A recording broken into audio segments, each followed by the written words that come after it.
Edgar Allan Poe is such an intelligent man. I could marry him.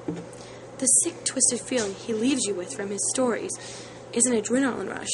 Your brain is jumping all over the place like a kangaroo, trying to figure out the solution to the end of the story. His wording, his creepiness, and his way with making you think beyond belief is very exquisite. The Masque of the Red Death, such a great but creepy story. Prince Faux Shizzle Prospero has a hip-hoppin' hippopotamus party at his mansion. Prospero decides to invite his gangster friends that are hip and cool and very rich to this party, and he lets the poor and ugly just be damned. He doesn't care if they get the Red Death. He wants to save his high society friends.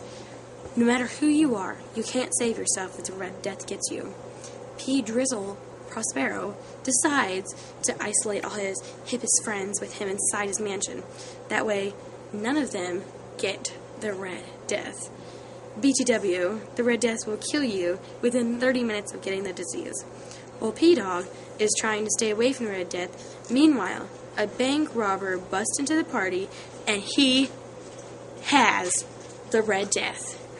Boom! Goes the dynamite.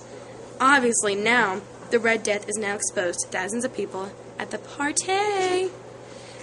Although, when Poppin' Props finds there's a party crasher, he decides to make the party more fun. Fist pump! After that little 10-second dance party, Prospero decides he wants this intruder out of his mansion. But at the stroke of midnight, this was the end of many people's lives. It was like the intruder had a bowl of cookie dough. As he walked by people, he took a bite of the cookie dough until eventually the cookie dough was all gone. So therefore, all the people were dead. It's very ironically ironic that P. Dizzle wanted to keep the Red Death out of his mansion, but ended up getting into his mansion and terribly killing everybody. This story teaches you must treat people fairly. Don't be a jerk to anybody who has less money than you. Don't be a punk to someone just because you don't like them. Be nice to everybody. Let's make the whole world like a sun reflecting off of a lake. But also, keep in mind, for example, Prospero ended up dying because he was a jerk to low society people. So basically, peeps, revenge sucks.